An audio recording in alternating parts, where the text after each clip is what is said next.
Well, let's Like, get into it. Let's start breaking it down. okay. Episode 1. Are we Boring. breaking it down episodically? Or are we Well- just going to go boring, okay, boring? Well, I'm not going to spend an age on each episode. I'm just going to kind of sum up.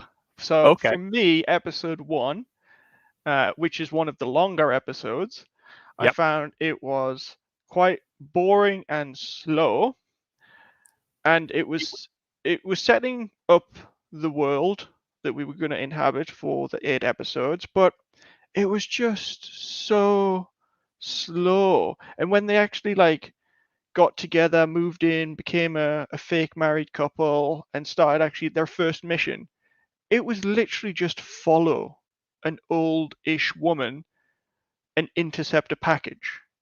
It was so dull. It was them sitting in a diner having one of the most awkward conversations I think I've ever witnessed, because they just were just it was just nonsense. It was Yeah. terrible. If you look at that episode as a whole, sorry for butting in. If you look at that episode as a whole, I wouldn't mind betting that 60% of the episode was them sat around talking about largely stuff which had nothing to do with the plot line or the episode. Like, you kept having flashbacks to them being asked questions by this Hi-Hi, which added almost no context. Anything that was gleamed from that, they could have built into their relationship building throughout the entire season. I thought that was, for the most part, completely redundant. And Exactly. It was a lot of time in that first episode that was spent to do that. Yeah, one of the questions was about what food do you like, and they both answered some sort of chicken dish, and I was just like, surely this could have been a great moment of them living together, and he's cooking his favorite chicken dish, and then she comes in and smells it, and she's like, oh, how did you know that was my favorite dish, or something along those lines. But to make it like, oh, so this is why they've been paired up together, because they did answer stuff in common. But to actually just have it in an interview style, it was just so dull. And since it was since it was a computer that it was essentially interviewing them, there was no interviewer actually in the room with them. It just also was just so bored. I genuinely, that word's going to get annoying to the audience, but I was just so bored in episode 1. It was, you know what it was? It was almost like they tried to shake up the traditional method, and what they came up with was worse. Like, they basically went from, let's do traditional character building, basically early on, to flesh out these characters and get you to know them, to have essentially an interview set of questions, which really didn't have anything to do much with actually developing the characters at all. There was way better ways to do that. So we fast forward through all of that rubbish in episode 1. And again, they say action comedy. I don't think I laughed in episode 1. I don't think any of it was really funny. And the only part, the only bit that was action in the whole thing lasted about 2 minutes.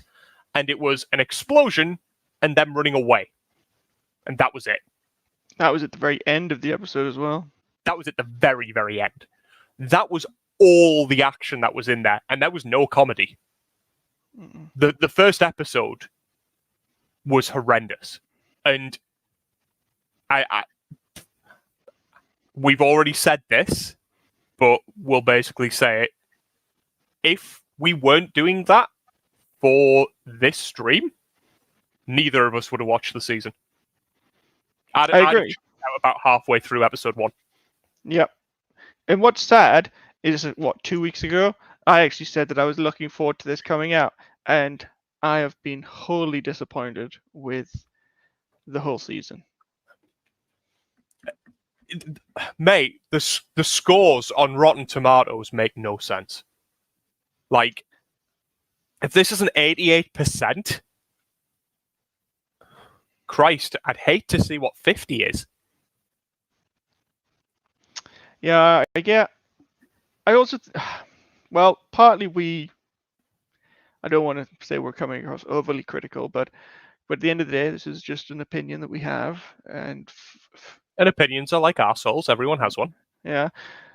So our opinion on this particular show aligns quite heavily because we were disappointed. It's not that I'm angry at the show itself. I'm just disappointed because I thoroughly enjoyed the 2005 movie that this is based on.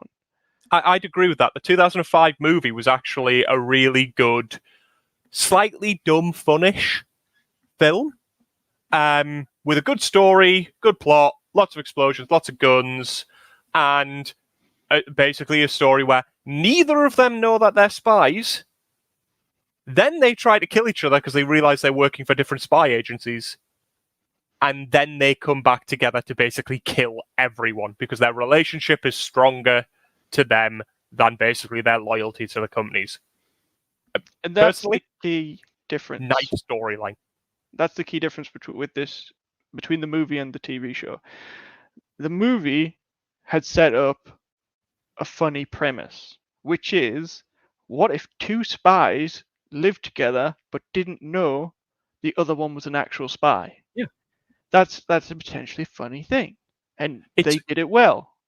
However, since they removed that premise from the show by just having them know that they've essentially two spies come together and have a fake marriage until it becomes real, it took away the what could have been some really funny interactions with, like, she's gone out on a mission or she's had to go to a conference and then they have to lie and come up with reasons why this is happening and that sort of thing, and almost getting found out. And it could have added a lot more comedy to it, especially since they had a good cast. I can't fault the cast, really. The acting I enjoyed. I just felt that the story was lacking in substance and direction. It felt like they wanted to have everything: comedy, drama, action, and it just didn't gel together very well. There was even like an element of like relationship psychology. I mean, I said to you, like at moments it felt like it was a rom-com. Then you'd have some action in a rom-com. Then you'd have nothing for significant, nothing of any substance. I mean, was it episode 6 that was the psychiatrist one? That was awful. Like, basically they both go into a psychiatrist and they're whinging about their problems, but doing it in such a way that they can't let the psychiatrist know that they're both murderers. And they're both whinging about how the other one keeps sabotaging them left, right, and center. And it just felt stupid. Like, it was like they were developing a relationship throughout the show. And at the beginning, obviously, things were getting better. And then they were getting significantly worse as the season went on. They were bickering, they were falling out and all of that. And it felt like the entire premise of the show was more that, rather than basically anything else that was going on. But without some sort of like entertaining concept, that sort of arc is not going to sell. And with having that, basically they went, oh, we'll do this, we'll do, action comedy, but then we'll also put in this like relationship psychology. I'll be honest, there was genuinely a part of me that was thinking, maybe this is some sort of weird social experiment by a weirdo billionaire. And they did well in the movie. Since we're doing the comparison with the movie, they do have the psychiatrist in the movie as well, and they're trying to work it out. But I don't know, it just seemed to have been done better in the movie than it was done in the TV show. I will say that to me, the psychiatrist or psychologist, whatever they were, came across as super weird and incompetent. Yeah. Like I didn't feel that she was like, she felt like she was trying to make jokes and stuff like that. It just, which didn't land. And I hated the fact that she worked from home and she had a kid running around making noise in the background and had to excuse herself to go shut the kid up and that.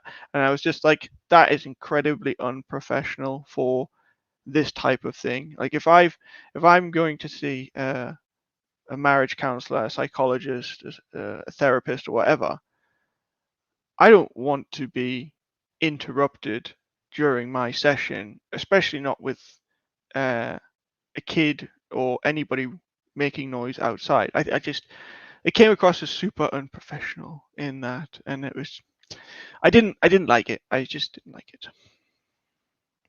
Okay.